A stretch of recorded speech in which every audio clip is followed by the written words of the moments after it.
రాజకీయమంతా YS వివేక చుట్టే తిరుగుతోంది. విపక్షాలన్నీ వైసీపీని ముఖ్యంగా ఆ పార్టీ ఎంపీ అవినాష్ రెడ్డి జగన్ను టార్గెట్ చేస్తున్నాయి. వైఎస్ కుటుంబంలో ఆ అన్నదమ్ములపై యుద్ధం ప్రకటించిన అక్కా చెల్లెళ్ళు ఎన్నికల ప్రచారంలో వివేక హత్యనే ఆయుధంగా మార్చుకున్నారు. సొంత బాబాయిని హత్య చేసిన వారికే జగన్ మళ్లీ సీటిచ్చారని వైఎస్ షర్మిల, సునీతలు డైరెక్ట్గా జగన్ని టార్గెట్ చేస్తున్నారు. వైఎస్ సిస్టర్స్ ప్రచారంతోనే ఉక్కిరి బిక్కిరి అవుతున్న వైసీపీ పెద్దలు ఇప్పుడు జగన్ సొంత మేనమామ చేసిన వ్యాఖ్యలతో తలలు పట్టుకుంటున్నారట.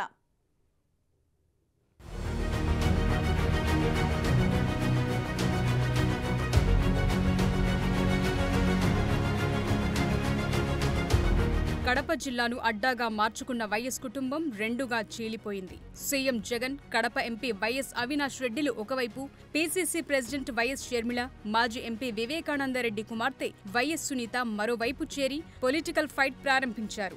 2 సార్లు పులివెందుల ఎమ్మెల్యేగా, కడప ఎంపీగా గెలిచిన మాజీ మంత్రి వైఎస్ వివేకానందరెడ్డి హత్య కేసులో ప్రస్తుత కడప వైసీపీ ఎంపీ వైఎస్ అవినాష్ రెడ్డి, ఆయన తండ్రి జగన్ బాబాయ్ అయిన భాస్కర్ రెడ్డి నిందితులుగా ఉన్నారు. తండ్రి హత్య కేసుకు సంబంధించి అటు జగన్తో పాటు అవినాష్ ఫ్యామిలీపై వివేక కుమార్తె డాక్టర్ వైఎస్ సునీత న్యాయ పోరాటం చేస్తున్నారు. తన తండ్రి హత్య కేసులో వైఎస్ భాస్కర్ రెడ్డి, అవినాష్ రెడ్డిలను సీబీఐ నిందితుడిగా తేల్చిందని, అలాంటి వ్యక్తికి ఎంపీ టికెట్ ఇచ్చి ఓట్లు వేయాలని అడగటం సిగ్గుచేటని విమర్శిస్తున్నారు.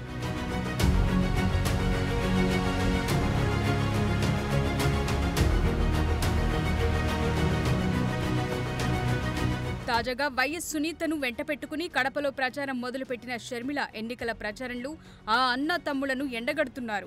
బాబాయ్ హంతకులకు ఓటు వేస్తారా అని అడుగుతూ సొంత బాబాయిని చంపిన వారికి జగన్ టికెట్ ఇవ్వటం దుర్మార్గమని ఫైర్ అవుతున్నారు. వారి నిర్వాకం వల్ల తన చెల్లి సునీత డాక్టర్ వృత్తిని వదులుకుని కోర్టుల చుట్టూ తిరగాల్సి వస్తోందని ఆవేదన వ్యక్తం చేస్తున్నారు.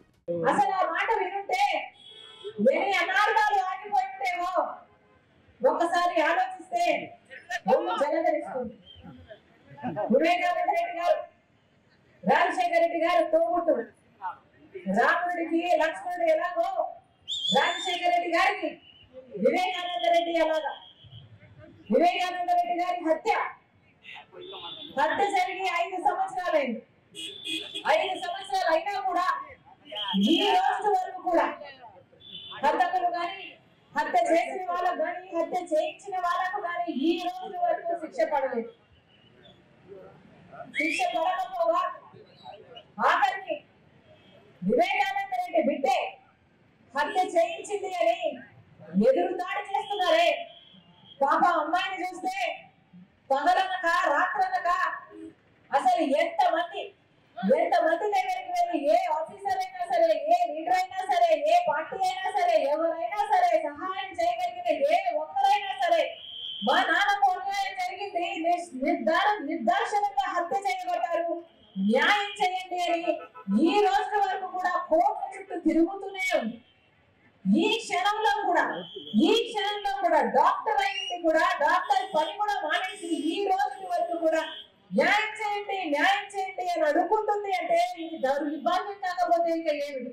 ఆ అక్క చెల్లెళ్ల మాటల తూటాలతోనే ఉక్కిరిబిక్కిరవుతున్న వైఎస్ బ్రదర్స్ కి తాజాగా సీఎం జగన్ మేనమామ, కమలాపురం వైసీపీ ఎమ్మెల్యే రవీంద్రనాథ్ రెడ్డి చేసిన సంచలన వ్యాఖ్యలు పెద్ద షాకే ఇచ్చాయి. వివేక హత్యకు సంబంధించిన ఆధారాల్ని ఎర్రగంగిరెడ్డి తుడిచేస్తుంటే ఎంపీ అవినాష్ రెడ్డి అమాయకంగా చూస్తూ నిలబడ్డారని చెప్పుకొచ్చారు రవీంద్రనాథ్ రెడ్డి. అంతేకాని అవినాష్ కు ఏ పాపం తెలియదని వెనకేసుకొచ్చారు.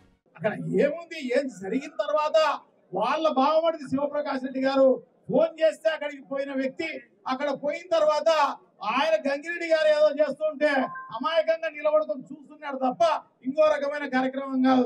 ఈయన తులసింది లేదు, ఏం లేదు. గంగిరెడ్డి గారి పాత్ర అయితే ఖచ్చితంగా ఉంది. ఖచ్చితంగా గంగిరెడ్డి గారు చేసినారు కాబట్టి అప్పుడు తెలియదు. గంగిరెడ్డి గారు, వివేకానంద రెడ్డి గారు ఇద్దరు చాలా క్లోజ్ గా ఉంటారు కాబట్టి సో ఆయన పక్క ఒకటే మంచంలో పండుకునే కార్యక్రమం, ఒకటే కంచంలో తినే కార్యక్రమం చేస్తున్నారు అన్నమాట. ఎర్రగంగిరెడ్డి అని చెప్పేసి వివేకానంద రెడ్డి కమ్మడి ఉంటాడు అన్నమాట.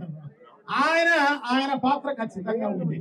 సో ఆయన చేస్తూ ఉంటే ఈయన ఆపలేకపోయి ఉండొచ్చు. ఎందుకంటే ఎంతో క్లోజ్ గా వివేకానంద రెడ్డికి చాలా క్లోజ్ గా ఉండే వ్యక్తి ఈయన ఏదో చేస్తున్నాడులే అని చెప్పేసి అనుకుని ఉండవచ్చు అనమాట. సో అమాయకంగా ఆయన నిలబడుకొని పాపం ఈ విషయం ప్రజలందరికీ తెలియజేసే కార్యక్రమం ఫోన్లో చేస్తూ ఆ కార్యక్రమం చేస్తున్నారు తప్ప ఇంకో కార్యక్రమం లేదు. కానీ ఈయన కట్టడం అనేది నిజంగా కూడా చాలా దారుణం, చాలా నిజంగా కూడా అన్యాయం. ఏదేమైనా వైఎస్ వివేక హత్య సమయంలో అవినాష్ రెడ్డి అక్కడే ఉన్నారని క్లారిటీ ఇచ్చారు జగన్ మేనమామ. అవినాష్ రెడ్డిని చూపిస్తూ రవీంద్రనాథ్ రెడ్డి చేసిన ఆ వ్యాఖ్యలు రాష్ట్ర వ్యాప్తంగా హాట్ టాపిక్ గా మారాయి. జగన్ మేనమామ వ్యాఖ్యలు తీవ్ర కలకలం రేపుతూ పలు అనుమానాలు రేకెత్తిస్తున్నాయి. బాబాయ్ హత్య కేసులో ఆధారాలు తుడిచేస్తుంటే రక్త సంబంధీకుడైన అవినాష్ చూస్తూ ఎలా ఊరుకున్నారనే ప్రశ్నలు వినిపిస్తున్నాయి. ఈ హత్యతో తనకు ఎలాంటి సంబంధం లేకపోతే కనీసం పోలీసులకైనా ఫిర్యాదు చేయాలి కదా, కానీ ఎందుకు చెప్పలేదు? గుండెపోటుతో మరణించారని కలరిచ్చే ప్రయత్నం ఎందుకు చేశారన్న డౌట్లు వ్యక్తమవుతున్నాయి.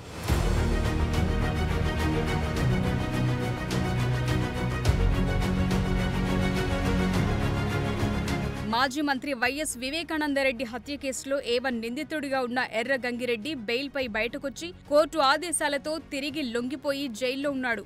వివేక హత్యకు కుట్ర పనటమే కాకుండా హత్యానంతరం ఆధారాల ధ్వంసానికి అవినాష్ రెడ్డి పాల్పడ్డారని సిబిఐ అభియోగాలు నమోదు చేసింది. ఇప్పుడు అవినాష్ చూస్తుండగానే ఆధారాల్ని ధ్వంసం చేశారని రవీంద్రనాథ్ రెడ్డి చెప్పడంతో సిబిఐ అభియోగాలు నిజమేనని వెల్లడైందంటున్నారు. రవీంద్రనాథ్ రెడ్డి మాట్లాడుతున్నప్పుడు పక్కనే ఉన్న అవినాష్ రెడ్డి ఆయన్ని వారించే ప్రయత్నం చేయలేదు. ఆయన అలా మౌనంగా ఉండిపోవడంతో ఆధారాల ధ్వంసం విషయం తనకు తెలుసని పరోక్షంగా అంగీకరించినట్లయిందన్న అభిప్రాయం వ్యక్తమవుతోంది.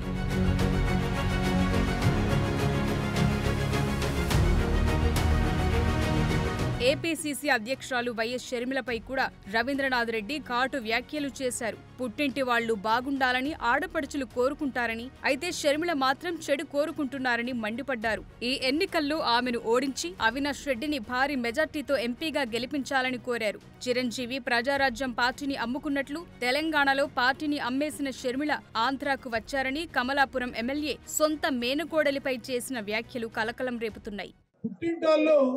ఎవరైనా కూడా ఎటువంటి సందర్భంలో ఉన్నా కూడా ఆ పుట్టినలు బాగుండాలా అని చెప్పేసి ఏ ఆడ కూతురైనా భావిస్తారు అన్నమాట.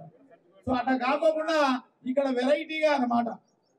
ఇక్కడ ఈ ఆంధ్ర రాష్ట్రంలో మరి ఏమైందో వాళ్ళకు ఏం కథో కానీ నిజంగా వాళ్ళకు మోకాళ్ళలో తెలివి ఉందో కాకుండా అరికాళ్ళలో తెలివి ఉందో కానీ చంద్రబాబు నాయుడు గారితో జతకట్టే కార్యక్రమం చేసినారు అంటే నిజంగా కూడా వాళ్ళకు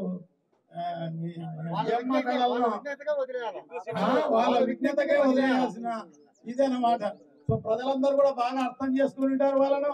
సో డెఫినెట్ గా అవినాష్ రెడ్డి గారు షర్మిల గారి మీద ఎన్ని లక్షల మెజారిటీ, 5,50,000 మెజారిటీ ఖచ్చితంగా గెలవాలి అని చెప్పేసి మనమందరం కూడా దానికి సిద్ధంగా ఉండాలి. మనమందరం కూడా గట్టిగా పనిచేయాలి అని చెప్పేసి మీకు అందరికీ కూడా విజ్ఞప్తి చేస్తానా. ఎందుకంటే షర్మిలమ్మ నిజంగా కూడా ఆమె తెలంగాణకు పోయింది, మంచిది. తెలంగాణలో వైఎస్ఆర్ కాంగ్రెస్ పార్టీ అక్కడ లేదు. సో డెఫినెట్ గా మనం అందరం కూడా సపోర్ట్ చేయాలి అని చెప్పేసి మేమందరం కూడా సపోర్ట్ చేయడం జరిగింది. కానీ ఆ తెలంగాణలో పోటీనే చేయలేదు అనమాట. ఆడ పోటీనే చేయకుండా ఆ పార్టీని అమ్మే కార్యక్రమం చేసింది అనమాట కాంగ్రెస్ పార్టీకి. సో ఆ పార్టీని అమ్మేసి గతంలో చిరంజీవి గారు అమ్మేసినారన్నమాట ప్రజారాజ్యం పార్టీని. ఆ రకంగా ఈమె కాంగ్రెస్ పార్టీకి అమ్మేసి ఆ నుంచి ఆంధ్ర రాష్ట్రానికి వచ్చింది అనమాట. మొత్తం మీద జగన్ మేనమామ చేసిన వ్యాఖ్యలు అటు కడప పాలిటిక్స్ లోనే కాదు రాష్ట్ర వ్యాప్తంగా హాట్ టాపిక్ గా మారాయి. అవినాష్ హత్య స్థలంలో ఉన్నారని రవీంద్రనాథ్ క్లారిటీ ఇవ్వటం చూస్తే ఆయనది అమాయకత్వమా లేకపోతే దాని వెనుక ఇంకేమైనా లెక్కలున్నాయా అన్న చర్చ వైసీపీ శ్రేణుల్లో మొదలైందిప్పుడు.